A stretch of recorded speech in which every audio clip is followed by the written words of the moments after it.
Here's something nobody tells you at the start of a diet. The problem was never your willpower, not your metabolism, genetics, schedule, or the pizza. The problem is you've been playing the wrong game. By the end of this video, I'll show you what that means and what to do instead. Because once this clicks, losing weight no longer feels like a punishment. Stick around. January 1st, you're fired up. New diet plan printed out, gym bag by the door, a fridge full of things that look like lawn clippings but cost $14 each. 2 weeks later, you're eating cereal out of the box at midnight, wondering where it all went sideways. Most of us have been there, and the reason it keeps happening isn't that you're weak or lazy. It's because almost everything people are told about weight loss is incomplete, overcomplicated, or flat out wrong. There are hundreds of diets out there: keto, paleo, carnivore, intermittent fasting. The cabbage soup thing, I cannot believe is still being recommended. Everyone promises results, and a lot of them do work in the short term. But short-term results and long-term change are completely different things. Most people are training for a sprint when they need to run a marathon. Research on people who lost weight through extreme restriction consistently shows the same result. The majority gain it all back. The approach treated weight loss like an event instead of a way of living. You can white-knuckle a 6-week diet. You cannot white-knuckle the rest of your life. Mindset. So here's the real starting point. It's not about what you eat. Not yet. It's about who you think you are. There's a meaningful difference between outcome-based goals and identity-based behavior. An outcome goal sounds like, I want to lose 20 pounds by summer. An identity shift sounds like, I'm someone who takes care of their body. These feel similar but drive completely different behavior over time. A person chasing a goal thinks, I need to hit the gym today because I want to lose weight. A person operating from identity thinks, I go to the gym. That's just what I do. One relies on motivation. The other doesn't. Motivation goes up and down. It's high when you're excited and disappears when you're stressed or exhausted. Identity is stickier. Identity doesn't need motivation to function. Think about a marathon runner. They don't wake up every morning wrestling with whether running is worth it. Running is part of who they are. They run on good days and bad, not because they're superhuman, but because they stopped treating it as optional. Instead of, I'm trying to lose weight, try, I'm someone who prioritizes their health.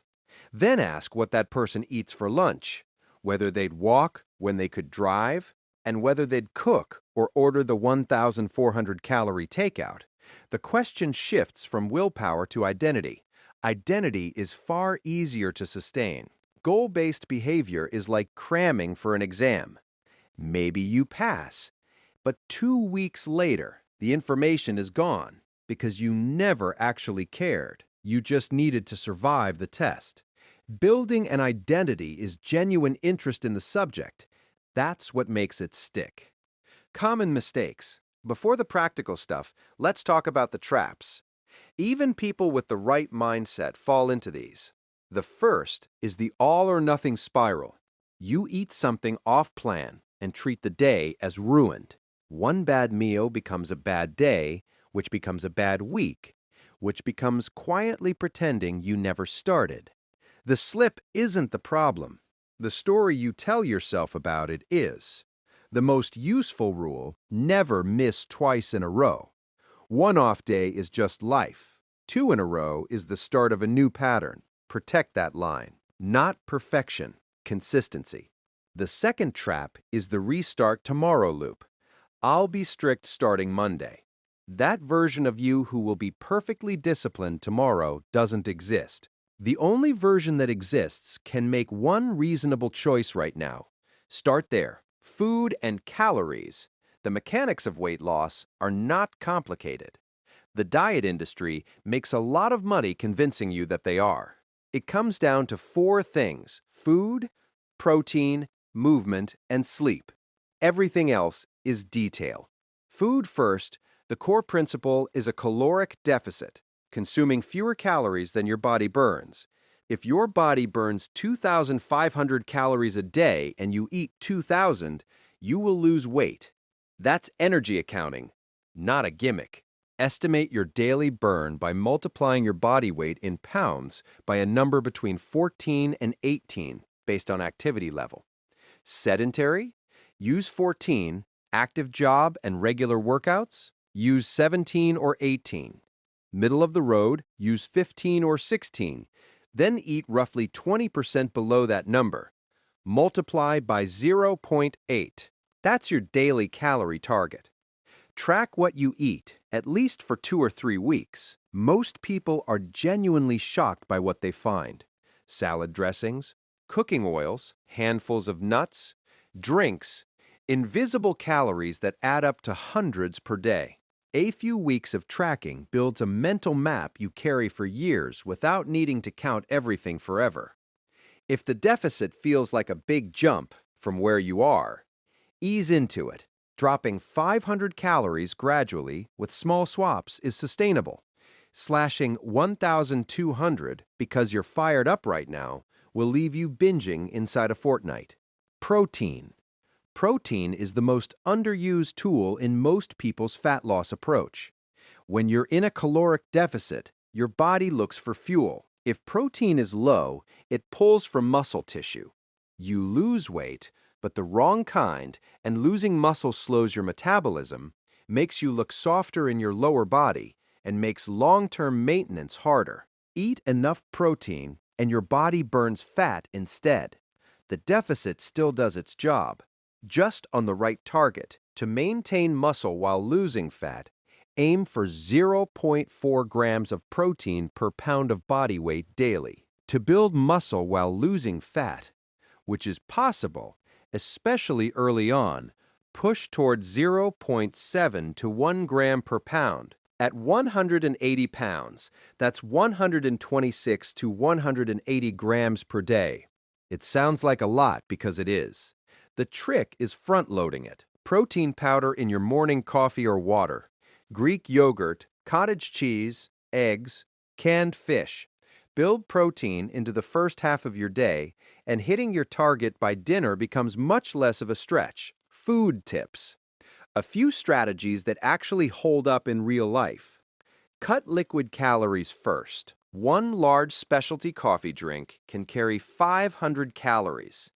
Juice, soda, energy drinks, hundreds of calories that don't make you full. Swap them for water, sparkling water, or black coffee.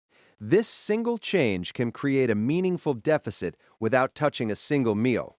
Use food swaps instead of elimination. Lean ground turkey instead of beef. Greek yogurt instead of sour cream.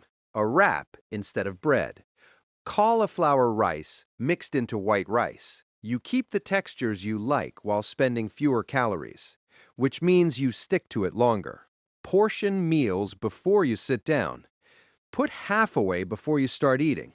Your brain lags behind your stomach mid-meal, so you keep going past full without noticing. If the other half is already in the fridge, the friction of retrieving it is usually enough to reveal you weren't actually hungry anymore. Remove decisions where you can. Don't rely on willpower to choose the apple over the chips at 10 p.m. Just don't buy the chips. Willpower depletes throughout the day. If the only food in your kitchen supports your goal, you can't fail, regardless of how tired you are. Movement and sleep. Exercise matters, but not the way most people think.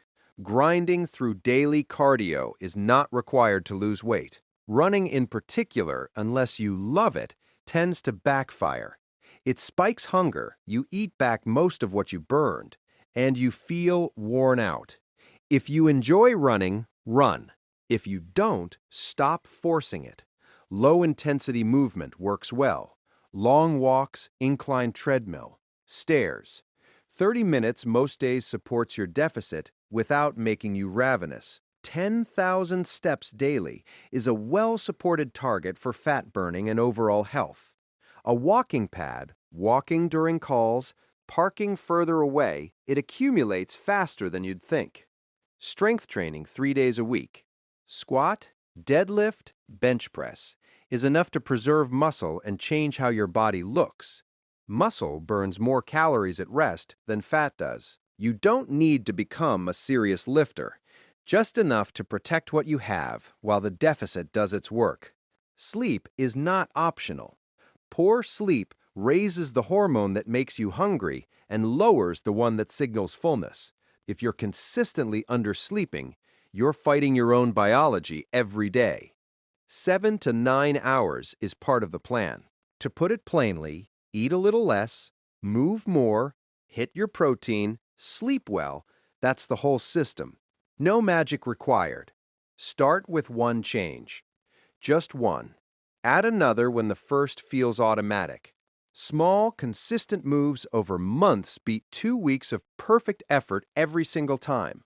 And if you fall off, one bad day, one rough week, just make the next meal a good one. No spiral, no restarting Monday, no drama. That's the whole recovery. Now, there's one thing I didn't cover today that might be the most important piece. The people who stay lean for life without thinking much about it share one thing in common: a specific mental shift that makes healthy behavior nearly automatic.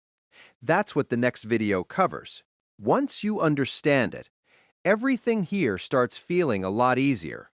Don't skip it.